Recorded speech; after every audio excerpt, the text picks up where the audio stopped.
tanggung jawab yang besar. Kami disuruh membantu Ibu Menteri Keuangan, dalam hal ini Ibu Sri Mulyani, bertiga. Kami adalah trio, ya, dari Wamen, 3-in-1, dan tugas-tugas itu akan kita kerjakan sebaik mungkin. Mungkin Pak Womenso, Pak Anggito mau tambahkan?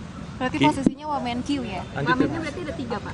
Betul. Kita akan menjaga keuangan negara di Kementerian Keuangan, mendorong pembangunan kita, menciptakan investasi, dan mendukung sektor-sektor untuk pertumbuhan ekonomi yang lebih kuat ke depannya. Ada pembicaraan mengenai badan penerimaan negara, Pak? Enggak gini, jadi kami ini 3-in-1 ya, trio, bertugas untuk membantu kelancaran tugas dari Menteri Keuangan. Tadi pesannya sudah cukup banyak, salah satu di antaranya adalah optimalisasi penerimaan negara. Ya. Jadi yang penting adalah di dalam waktu yang segera kita harus punya program-program strategis untuk bisa meningkatkan penerimaan negara yang setara dengan beberapa negara lain. Bahkan beliau tadi menyebutkan Kamboja ya 18%. Nah, kita diminta untuk melakukan segala upaya, strategi dan tata cara maupun kebijakan untuk mencapai tujuan tersebut. Ya. Apa itu Cukup. termasuk pembicaraan mengenai tarif pajak, Pak? Tidak Pokoknya Hal optimalisasi. teknis akan kita bicarakan di kementerian. Oke, baik. Terima kasih semua. Terima kasih. Kita semua sama. Ada berikut. Mbak Sarah, ini artinya sudah dikonfirmasi ya bahwa Wakil Menteri Keuangan akan diisi oleh 3 tokoh, seperti itu? Halo? Ya, Mbak Sarah, tadi baru saja kita dengarkan pernyataan ada Thomas Yuwandono, Anggito Abimanyu, dan ini disebutkan bahwa ia mengkonfirmasi ditawarkan oleh posisi Wakil Menteri Keuangan. Apakah ini artinya mengkonfirmasi bahwa ada 3 Wakil Menteri di Kemenkeu? Maaf, tadi pada saat beliau bicara saya tidak bisa mendengar, jadi saya tidak bisa berasumsi hal tersebut. Kalau beliau tidak menyebut jumlahnya ya berarti belum ada konfirmasi. Belum ada konfirmasi, baik. Semuanya akan diumumkan tanggal 20 Oktober malam ya Mbak Sarah ya? Betul sekali dan tidak mungkin ada yang mencoba untuk melangkahi hal tersebut. Tapi kenapa sih pertemuannya hanya sebentar, kurang lebih kalau dihitung rata-rata gitu hanya sekitar 10-15 menit dari setiap tokoh yang hadir? Ya mungkin itu hanya mereka dan juga Pak Prabowo yang tahu. Sekali lagi bahwa sebelumnya kan sudah ada evaluasi dan beliau di sini mungkin hanya mengkonfirmasi mereka apakah mampu menjalankan apa yang beliau visi misikan untuk kedepannya. Saya ke Mas Jayadi. Mas Jayadi, ini tadi disebutkan ada Pak Thomas, Pak Anggito Abimanyu sudah bertemu dengan Pak Prabowo, disebutkan akan mengisi Wakil Menteri Kementerian Keuangan. Apa yang bisa Anda lihat di sini? Sama seperti Mbak Sarah, saya nggak dengar pernyataan mereka langsung ya, karena tidak dibuka oleh Kompas tadi, kita tidak dengar. Ya pertama, selama ini memang kalau nama Mas Anggito sama Mas Thomas Yuwandono kan memang lebih dekat dengan Kementerian Keuangan. Bahkan Mas Thomas Yuwandono adalah Wakil Kementerian Keuangan saat ini kan, Wakil Menteri Keuangan saat ini. Jadi saya kira kalau beliau ditempatkan di situ juga hal yang wajar.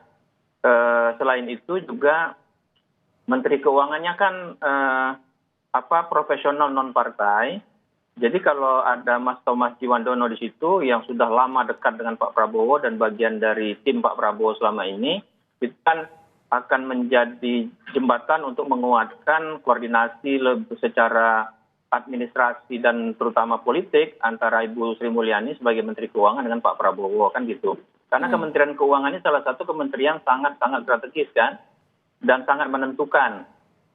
Nah cuman tadi itu saya seperti karena tidak dengar apakah 3 orang ini menyebutkan bahwa mereka akan jadi Wakil Menteri Keuangan atau mereka ditugaskan untuk membantu di bidang keuangan.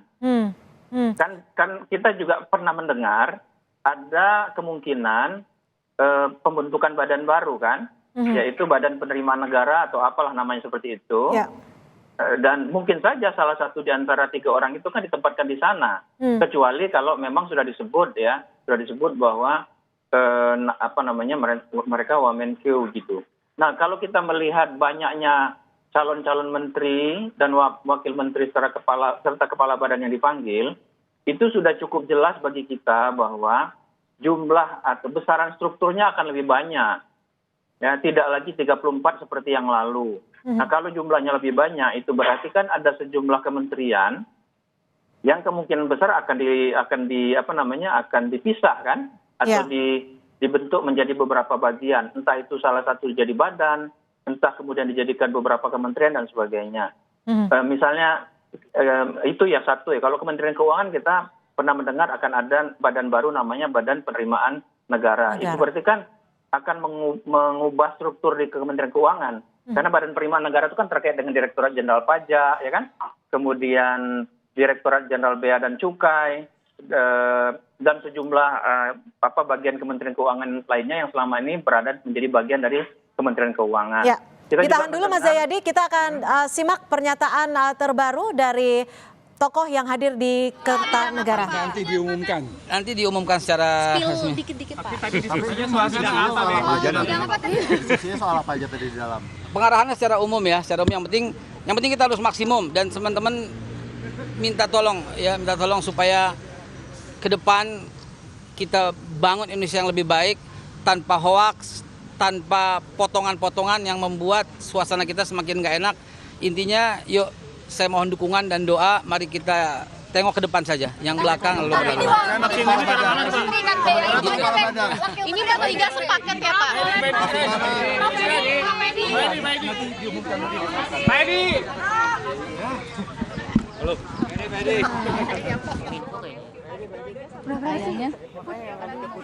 Ya, baru saja kita dengarkan pernyataan dari Haikal Hasan yang menyebutkan bahwa pembahasan yang ia lakukan dengan Prabowo Subianto adalah bagaimana membentuk Bank Indonesia untuk lebih baik. Tapi terkait di posisi mana ia akan ditempati masih menunggu pengumuman resmi dari Presiden terpilih Prabowo Subianto. Saudara, breaking news Kompas TV masih akan kembali usai jeda. Tetap bersama kami di Kompas TV.